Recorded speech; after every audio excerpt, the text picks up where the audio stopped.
Okay, here's the deal, everyone. I had originally planned to make this video back in February because, well, looking at the title, I felt it was appropriate. Then I saw that the show itself takes place at the very end of the school year, so with that, combined with my plans for the summer of summer, I figured holding off until now was the better option. So with that out of the way, let's get on with it. One of the things I have noticed more and more rewatching and reviewing the Peanuts animated filmography is how much of the material was copy and pasted from the comic strips. Exactly how much I can't say because I don't have an extended library of the entire comic series. Which brings me to the very first specials that aired back in the late 60s through the early 70s, many of which I've already reviewed.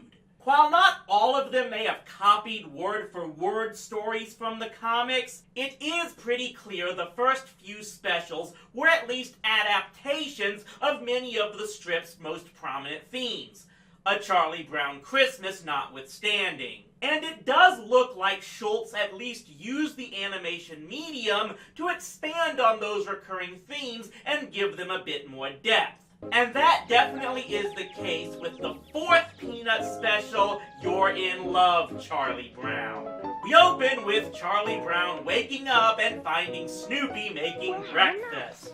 It's not everyone that has a friend to serve us breakfast. Yeah, Chuck, you really thought that was for you. After picking up his lunch that his mom left on the kitchen before heading off to wherever the Peanuts parents hide all day, we get a one-off gag with him and Linus revealing why no one teases Linus at school for carrying his blanket around. Do you have a nickel? Flip it into the air. They don't say very much. Enjoy that one moment of badass. It's kinda downhill for Linus after this. Meanwhile, Charlie starts crabbing like he's suddenly Lucy about how no one wants to be around him before the school bus drives by and he cries out how he saw the little red-haired girl on board. I get all worked up and my stomach starts to hurt. I don't know what's the matter with me. I don't feel very well. I know what's the matter with you. You do? Sure. You're in love, Charlie Brown. Poor little Charlie Brown. So the first act is pretty much all about Charlie pining over the little red-haired girl, especially when he realizes there are only 2 days left of school, and if he doesn't act now, he won't get another chance until next fall. Because what? Does she completely leave town every year in the summer? So naturally, in the process of trying to get her to notice him, he humiliates himself in the process. Like when he's asked to give his class report just as he was writing a note to her, and well, you can all guess what comes. Dear little red-haired girl, how I've longed to meet you. Oh!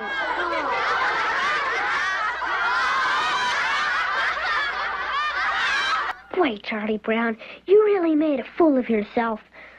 A comforting word from a friend. The rest of the act, it's pretty much a more dragged-out version of that first main segment from You're a Good Man, Charlie Brown.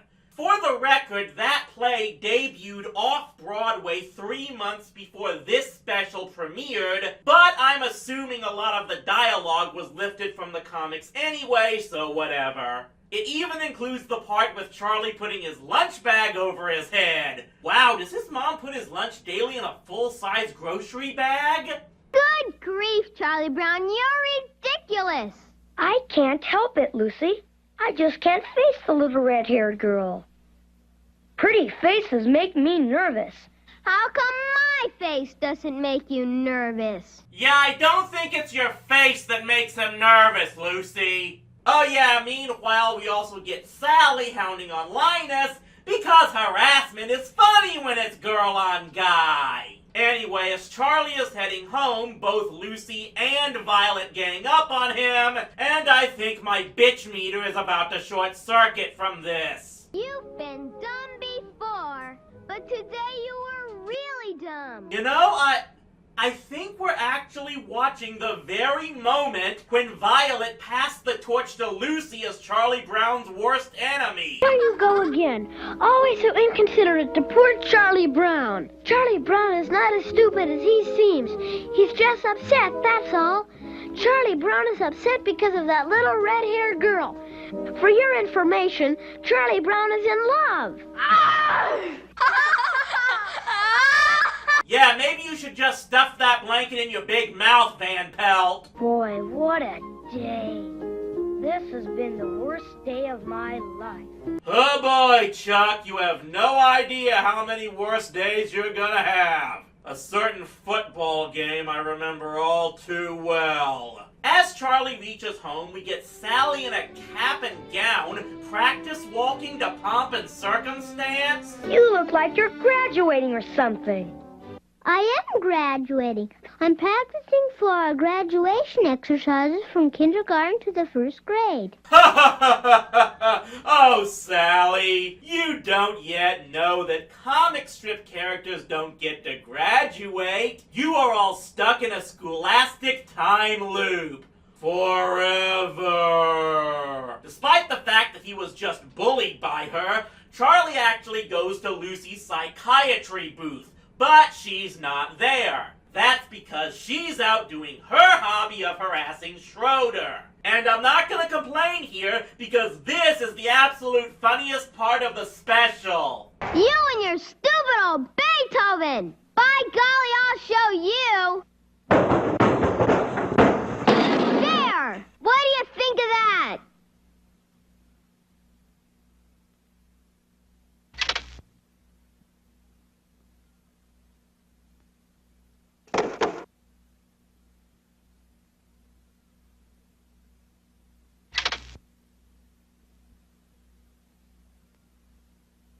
Damn, Schroeder, you as prepared as Batman! Then we get Peppermint Patty thrown in, and this was the first point where the special actually threw me a curve. Instead of Patty getting angry and jealous over Chuck liking someone else, she actually agrees to help fix him up.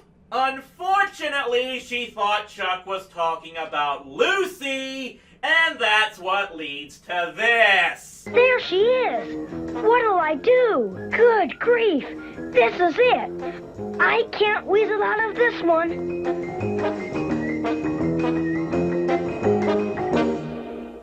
You! That actually could have gone a lot worse than it did. Charlie decides his last best shot is to get up and head to the school bus stop at 5 in the morning so he'll be there when the girl shows up. Hey, I camped out overnight for baseball playoff tickets in the 90s, so I can't judge. Unfortunately, he falls asleep while waiting and not only misses her at the bus, but makes himself late for school, which gets him sent to the principal's office. The lesson is, never try.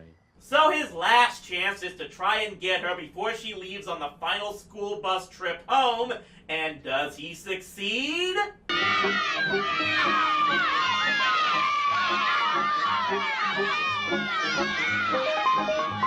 Of course not! This is freaking Charlie Brown! It's not like they are ever gonna have him succeed in the end or anything! I like you, Charlie Brown. Sign, Little Red-Haired Girl. Am I watching this right? She actually wrote him back? Is this an early Peanuts special with a happy ending? Charlie Brown doesn't get humiliated in the end? Oh my god, it's like my entire faith in humanity has been restored by this one moment! It feels like... Oh damn it, just cue it! Champion Charlie Brown, Esquire, setting the whole wide world on fire. Fly all the flags, break out the confetti, cause all the bells to sound. He's gonna be most definitely Champion Charlie Brown. Good grief. How will I live until September? I'm gonna say it. That ending completely salvaged this special. I went into this thing fearful that it was going to be the biggest downer, with Charlie's attempts to get the red-haired girl to notice him all leading to failure. Especially since, as the legend goes, The little red-haired girl was based off of someone Charles Schulz himself could not stop thinking of, but was unattainable due to him being married at the time. And much of the runtime did nothing to assuage my fears. But that one single moment. It's not the ending to the 2015 Peanuts movie, but it's pretty damn close. This conclusion leaves the viewers believing that there is reason to keep trying, to not ever give up, that if your heart is in the right place, your dreams can come true, and whatever other sappy line I can steal from Disney. In just the last 30 seconds, this special went from possibly being one of the worst in my view to one of the best. And it gives me hope that this summer just might be saved after all. So what's the next Patreon review? Oh, good grief.